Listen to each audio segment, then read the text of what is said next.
Hello friend. तो आज हम लोग एंशियंट हिस्ट्री का पार्ट थर्ड कवर करने वाले हैं, जिसमें हम लोग आज कवर करेंगे पूरा पाषाण कालीन संस्कृति को देखेंगे और इससे जितना भी रिलेटेड क्वेश्चन होगा उसको हम लोग कवर करने वाले हैं। और इसमें याद रखिएगा, बहुत ही अच्छे अच्छे क्वेश्चन आप लोग को देखने को मिलेगा। और एक क्वेश्चन आप लोग को यूपीएससी एग्जाम हो या फिर कोई भी स्टेट पीसीएस हो, वहाँ पे बहुत ही कारगर साबित होगा। तो चलिए हम लोग आज क्या शुरू करने वाले हैं, पूरा पाषाण काल को क्या करेंगे। तो पूरा पाषाण काल को आज हम लोग देखने वाले हैं और इससे क्वेश्चन देखेंगे रिलेटेड, और इससे कहने का मतलब इससे जितना भी रिलेटेड फैक्ट रहेगा इसके माध्यम से हम लोग ये पूरा टॉपिक कवर करने वाले हैं। तो चलिए आइए फर्स्ट क्वेश्चन देखते हैं। फर्स्ट क्वेश्चन क्या बोल रहा है। तो फर्स्ट क्वेश्चन बोल रहा है, भारत में पाषाण युग के बारे में निम्नलिखित कथनों पर विचार करें। क्या करना है, तो भारत में पाषाण युग के बारे में निम्नलिखित कथनों पर क्या करना है, विचार करना है। आप लोग जल्दी से विचार करिए। पहला ऑप्शन है आपका, विभिन्न युगों को पत्थर के औजारों के प्रकार और शिल्प विज्ञान के आधार पर पहचाना जाता है क्या। दूसरा ऑप्शन है, इसमें विभिन्न युगों के अंदर औजारों के प्रकार और शिल्प विज्ञान में कोई क्षेत्रीय विभिन्नता नहीं देखने को मिलता है। थर्ड ऑप्शन है, विभिन्न युगों में पाषाण युग संस्कृति पूरे उपमहाद्वीप में एक अमिश्रित एक रेखीय ढंग से एक समान विकसित हुई थी क्या। इस पर विचार करना है। चलिए, तो पहला ऑप्शन जो है ये आप लोग देखिएगा कि पत्थर के औजार और शिल्प विज्ञान के आधार पर पहचाना जाता है। तो हाँ, पाषाण कालीन युग के जो पाषाण कालीन युग की अगर पहचान की बात किया जाए तो ये मोस्टली पत्थर के औजार और शिल्प विज्ञान पर ही निर्भर था।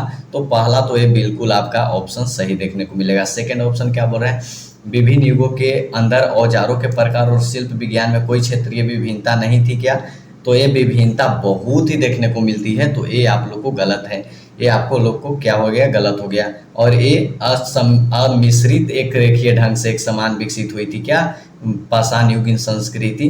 तो नहीं, ये एक समान रूप से विकसित नहीं देखने को मिलेगा। जैसे देखिएगा आप लोग, अगर पाषाण युग की बात किया जाए तो भारत में मानव द्वारा विभिन्न समय में पाषाण काल के उपकरण का प्रयोग जो किया गया उसमें बहुत ही व्यापक विविधताएं थी। क्या थी, व्यापक विविधताएं थी। इसके साथ साथ क्षेत्रीय स्तर पर भी विविधताएं देखने को मिलती है। इसके साथ आप लोग को याद रखना होगा एक बात, कोपेनहेगन संग्रहालय के सामग्री के आधार पर, कहाँ के, तो कोपेनहेगन, क्लियर है, ये पूछेगा क्वेश्चन।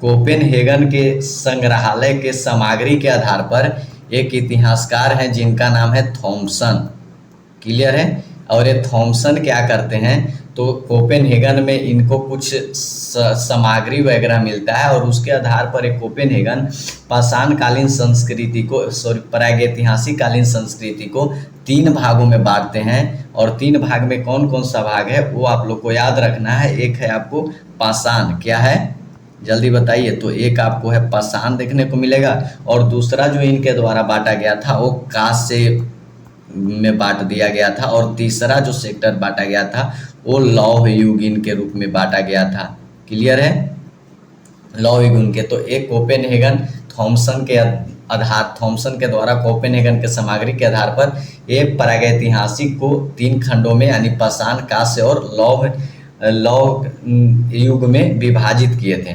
खैर ये हो गया एक बात, यहाँ से भी विभिन्नता देखने को मिला, अलग अलग में बांटा गया।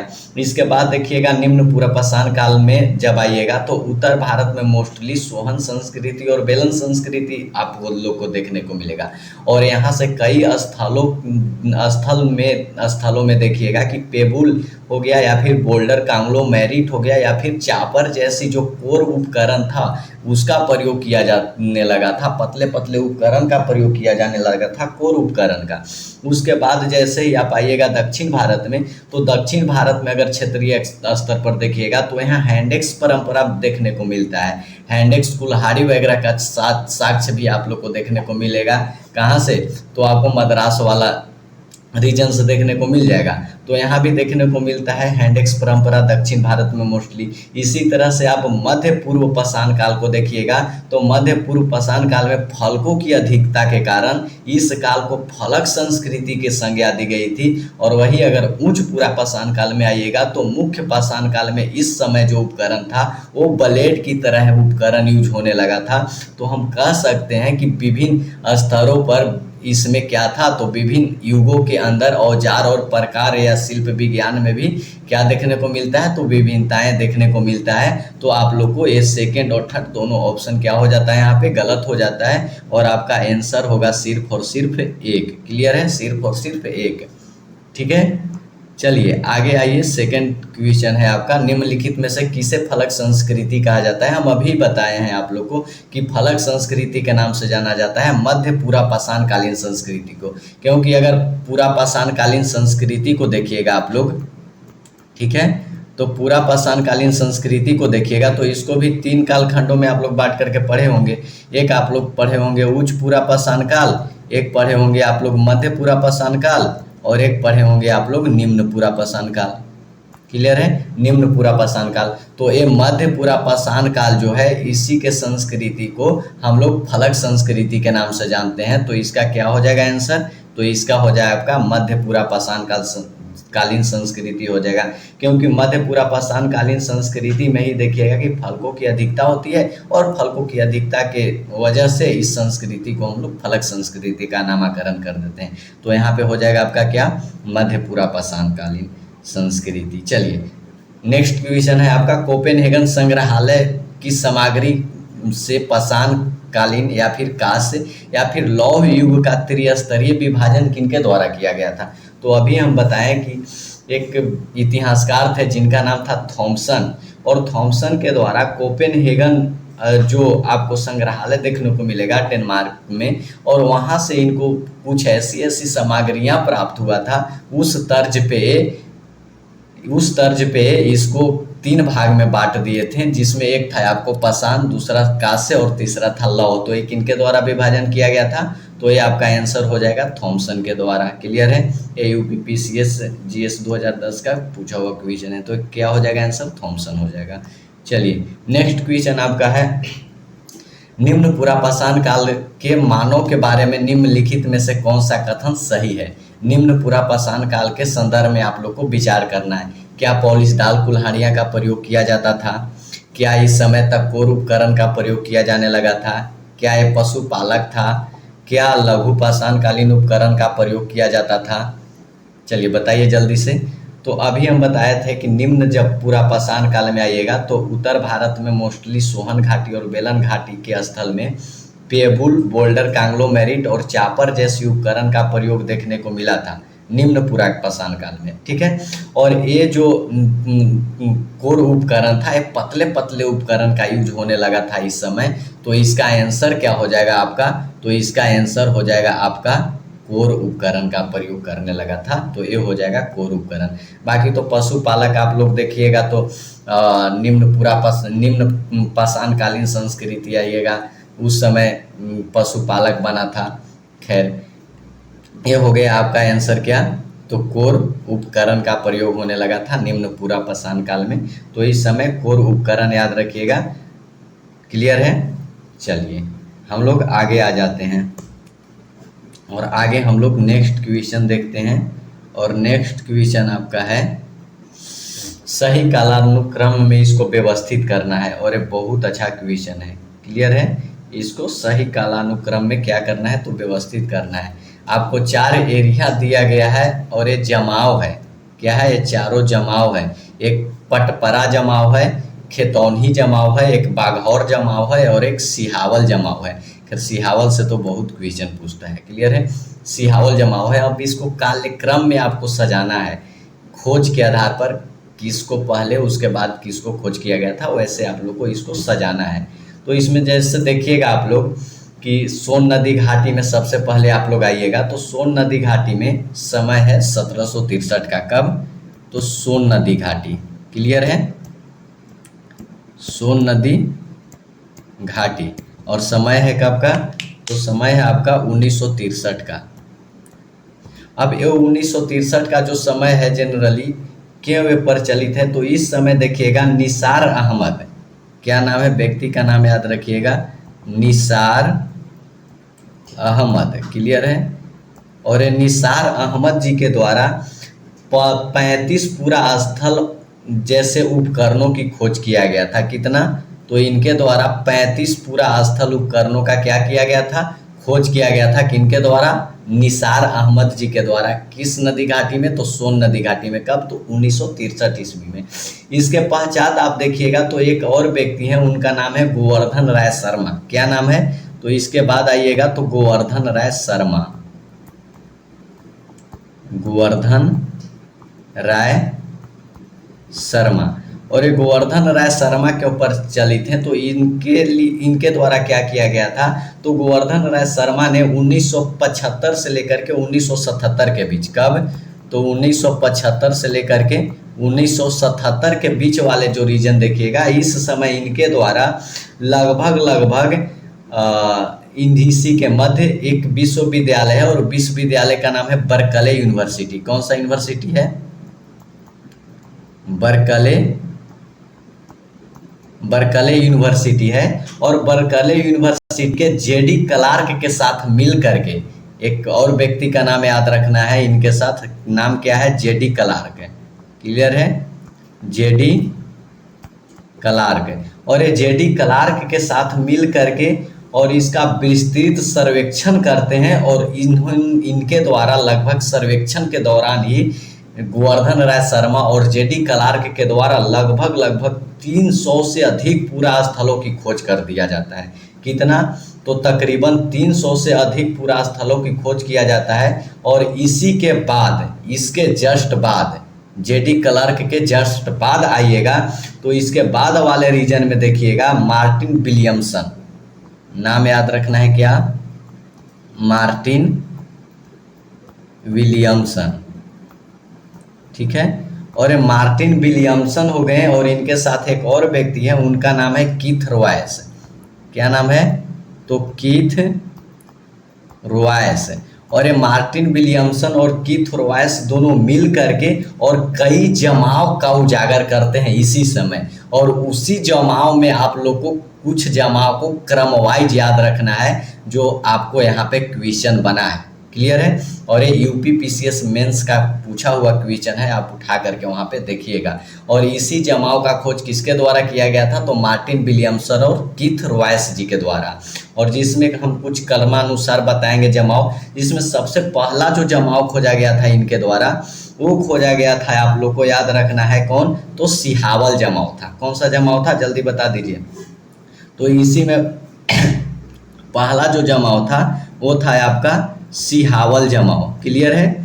सिहावल जमाव। उसके बाद देखिएगा आप लोग को, तो उसके बाद आप लोग को दिख जाएगा पटपरा। क्या दिख जाएगा? तो पटपरा जमाव। पटपरा जमाव के बाद आप लोग को याद रखना है, पटपरा जमाव के बाद आप लोग को याद रखना है बाघौर जमाव। कौन सा? तो बाघौर जमाव। और बाघौर जमाव के बाद आप लोग को याद रखना है खेतौनी जमाव। कौन सा? तो खेतौनी जमाव। ये चार आप लोग को जमाव याद रखना है, यहाँ से ही क्वेश्चन आप लोग को देखने को मिलेगा। कौन कौन सा जमाव? तो सिहावल के बाद पटपरा, और पटपरा के बाद बाघौर, और बाघौर के बाद खेतौनी। तो पहला आपको वही ऑप्शन है। तो पहला क्या हो जाएगा? पहले आपका 4 हो जाएगा। 4 के बाद सिहावल जमाव हो गया। सिहावल के बाद आप लोग को पटपरा, यानी 4 के बाद 1 हो जाएगा आपका। 1 के बाद देखिएगा तो बाघौर जमाव, और बाघौर जमाव 3 हो गया। और 3 के बाद आप लोग को खेतौनी जमा होगा, तो ये 2 हो गया। यानी कहने का मतलब इसका आंसर क्या हो जाएगा? 4132। 4132 कहाँ पे है? तो ये हो गया आपका 4132। तो इसका आंसर क्या हो जाएगा? तो इसका आंसर हो जाएगा आपका बी।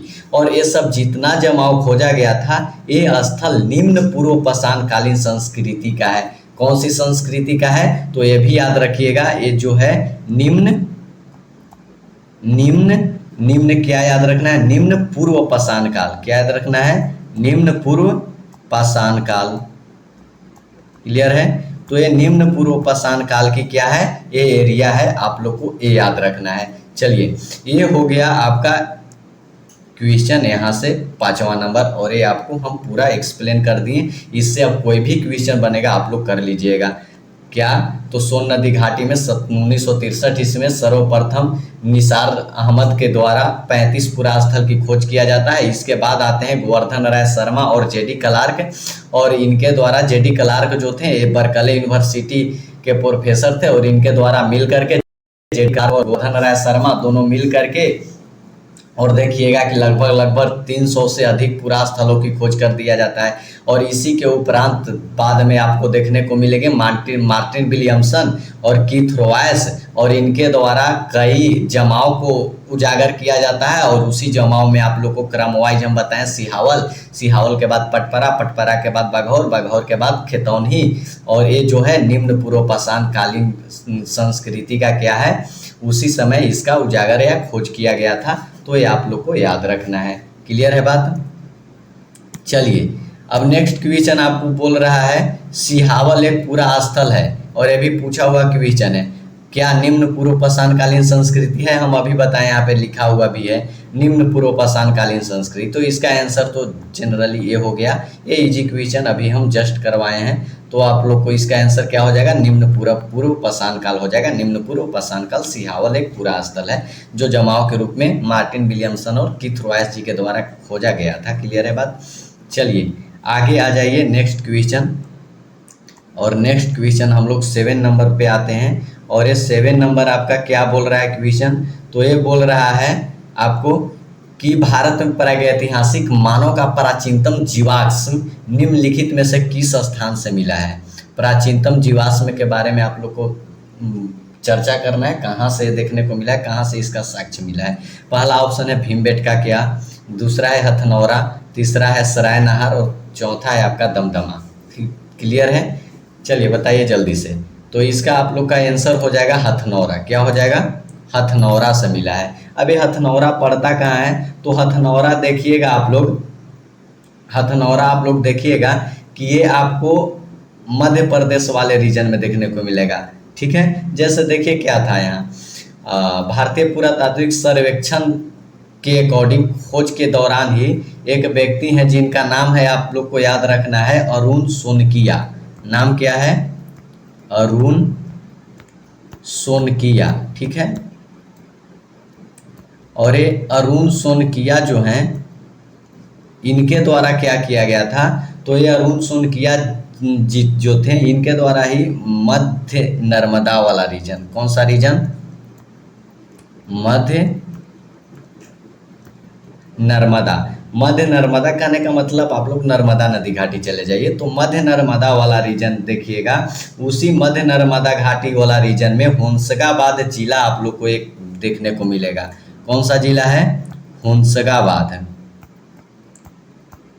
होशंगाबाद। और ये होशंगाबाद पड़ता कहाँ है? तो ये आप लोग को एमपी में देखने को मिलेगा।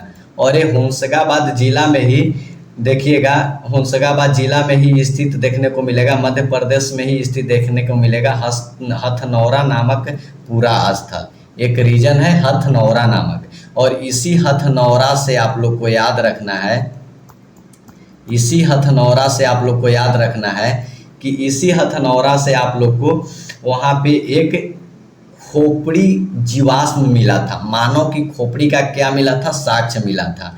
क्लियर है? मानव खोपड़ी का जीवाश्म मिला था। अब ये मानव खोपड़ी का जीवाश्म मिला, तो इस मानव खोपड़ी के जीवाश्म को अध्ययन किया गया, तो इसका संबंध जनरली प्रारंभिक जो कुछ विद्वान थे इनके द्वारा बताया गया कि ये खोपड़ी होमो इरेक्टस वर्ग के अंतर्गत का है। कब का है? तो होमो इरेक्टस वर्ग के अंतर्गत का है। परंतु कुछ और विद्वान का मानना था, अन्य विद्वान इसको मानते हैं कि नहीं, ये होमो सेपियंस जो आप लोग देखिएगा, जो विकसित होमो मानव का जो प्रजाति है होमो सेपियंस, उसका ये बताते हैं कि नहीं, ये होमो सेपियंस कालखंड से इसका संबंध है। और इसको आप लोग याद रखिएगा नर्मदा मैन के नाम से भी जाना जाता है। इस खोपड़ी को क्या बोला जाता है? जल्दी बताइए। तो नर्मदा मैन के नाम से भी जाना जाता है।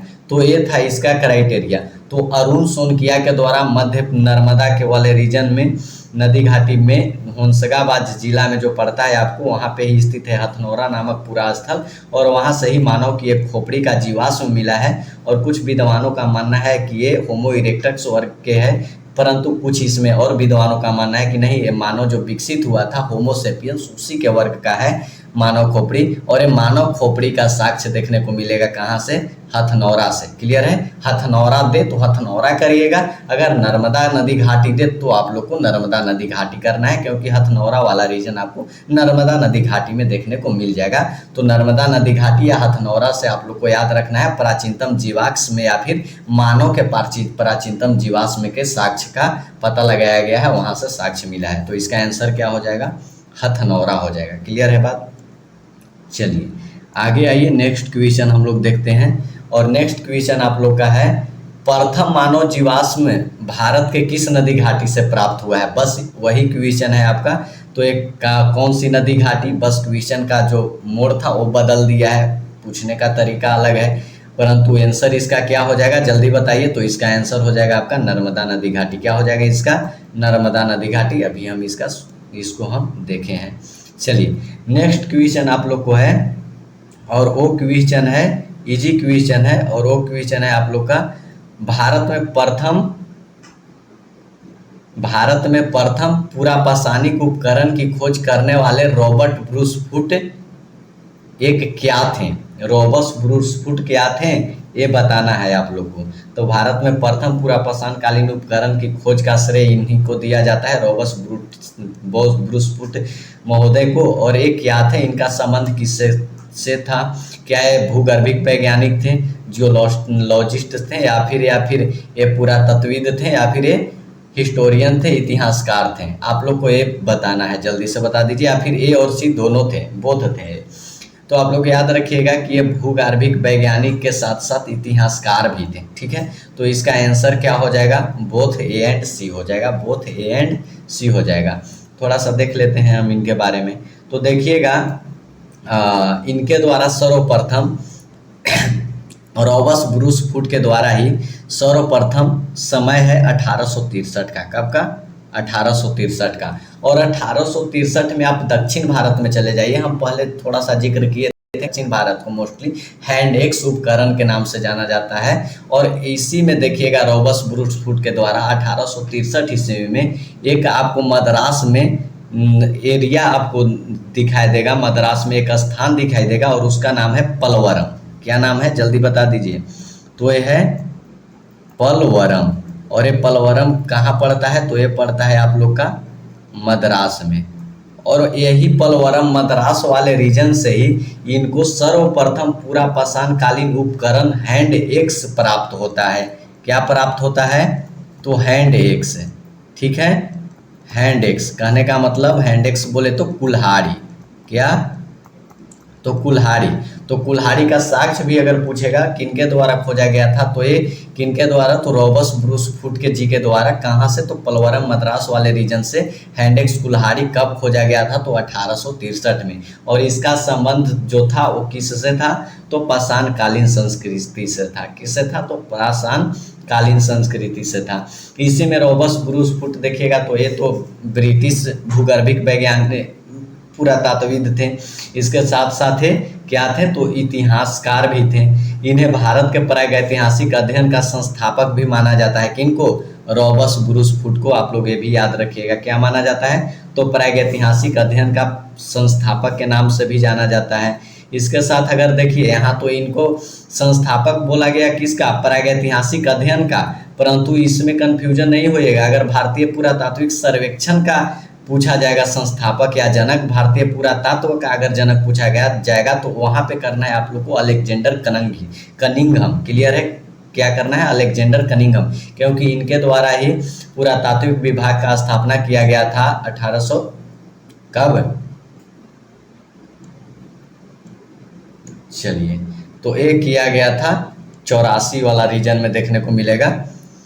तो ये आपका हो गया 1784 में किया गया था पुरातात्विक विभाग का स्थापना। खैर वो माने जाते हैं क्या? जनक। किसका?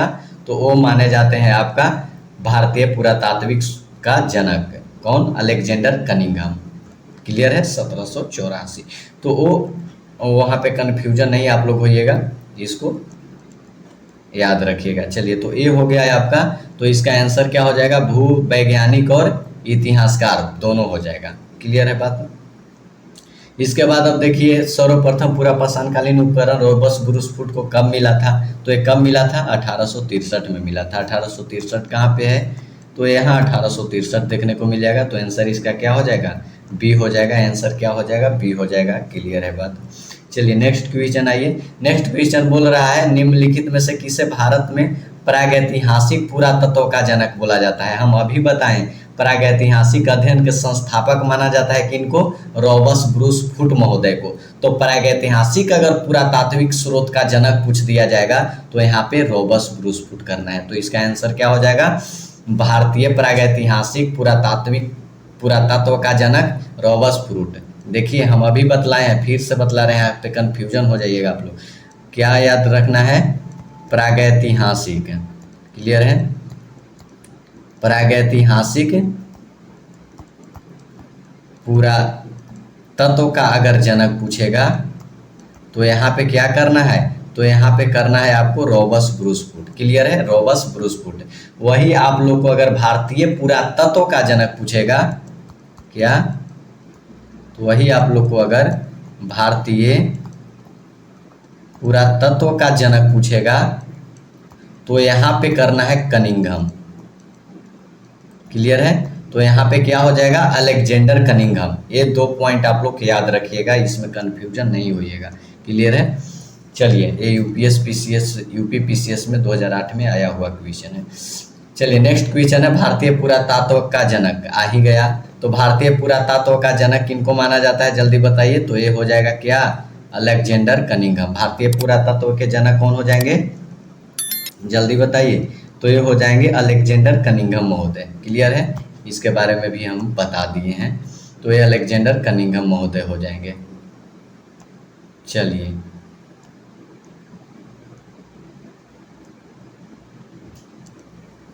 नेक्स्ट क्वेश्चन है आपका, और वो है उच्चपुरा पाषाण युगीन हड्डी के बनी मातृ देवी की प्रतिमा कहाँ से प्राप्त हुई है? इस पे विचार करना है। यानी उच्चपुरा पाषाण युगीन हड्डी के प्रतिमा की मातृ देवी की प्रतिमा कहाँ से प्राप्त हुई है?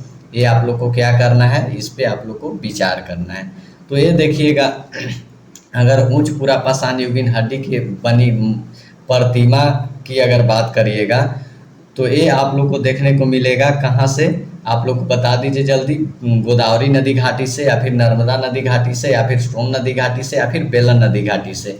ये 4 ऑप्शन आप लोग को है। तो ये आप लोग को देखने को मिलेगा बेलन नदी घाटी से। कहाँ से? तो ये आप लोग को देखने को मिलेगा बेलन नदी घाटी से। क्लियर है? बेलन नदी घाटी से देखने को मिलेगा। इसका स्रोत कहाँ? उच्चपुरा पाषाण कालीन में हड्डी का जो मातृ देवी की एक प्रतिमा देखने को मिलता है वो आपको बेलन नदी घाटी उत्तर प्रदेश से इसका साक्ष्य देखने को मिलेगा। अब देखिएगा उत्तर प्रदेश के इलाहाबाद जिले की मेजा तहसील में कौन सा? तो उत्तर प्रदेश के बेलन नदी घाटी। बेलन नदी घाटी कहाँ देखने को मिलेगा? उत्तर प्रदेश में। और उत्तर प्रदेश के इलाहाबाद जिला, कौन सा जिला? आप जाइए जल्दी बताइए। तो ये चले जाइए आप इलाहाबाद जिला, या अभी बोल दीजिए आप इलाहाबाद को क्या? तो प्रयागराज। क्लियर है? तो ये प्रयागराज वाला रीजन में आप चले जाइए। तो प्रयागराज जिला में आप लोग देखने को मिलेगा मेजा तहसील। कौन सा तहसील?